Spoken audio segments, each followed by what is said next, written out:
Is it Depends feeling on good? how hard you're working at it. You like? You got questions? No? Seems like it's tough to catch them on the rise because. Yeah, well, it is sometimes. It is sometimes. And that goes to another element that Kyle brought up while he was talking with Ralph. You're talking about switching the hips. Go ahead and do the thing with the switching the hips, because that was the next thing we were going to. In the olden days, one of the things that I learned was to let this hand be just turned off passively and light. And by being, I'm not pushing down, I'm not putting power in this. So it becomes a sensor.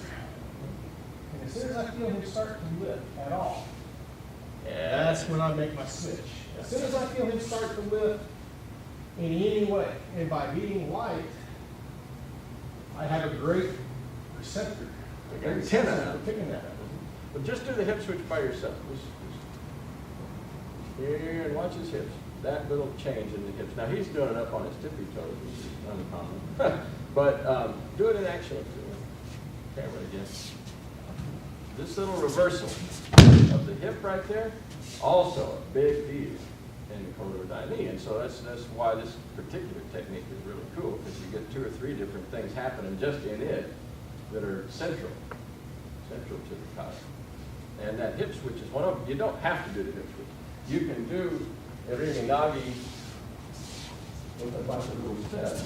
I never really did a hip switch. I just walk over here and then I turn around and walk over there. You just make your feet shuffle around, and that's perfectly cool too. It'll work, but your timing is a little stretched out. And when you do exactly like Kyle was talking about, you set it in here, you keep this hand light, and you just switch. Your timing seems easy. So try it, Cameron. You do it. You do it to me now. Yeah. Keep that hand light. Yeah. Right. Easy. Yeah. Right. So the hip switch, this turning of the hip action, actually takes the place of a full cycle of stepping. So when we talk about stepping, we talk about a rising, coming to a peak when your feet are together, and a falling. And then followed by the next rising, coming to a peak and then a falling. So it's always rising, peak, falling, hills and troughs, right? Peaks and valleys. Normal human walking around is just like that. There's no real variation in it. You can walk sideways, and then you're going in a valley, into a peak, into a valley again. Or you can go forward or backwards, and it's always going to be peaks and valleys. When you do an action like this, you have the same power of your center moving, but without doing the peak and valley thing. So it's a really extraordinary action.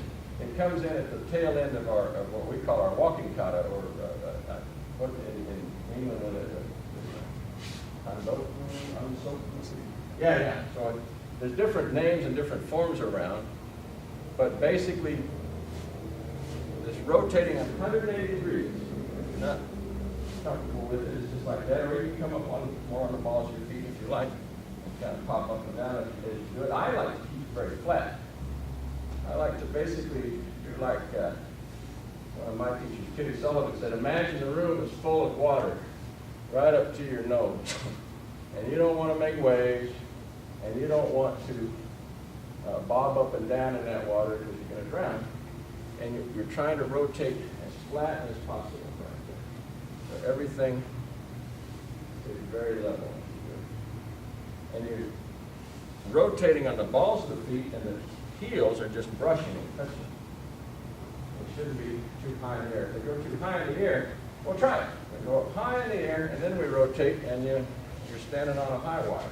You feel, If you let the heels just brush the ground and put the weight on the ball of the foot and rotate, at the end of it, the heel will help stabilize.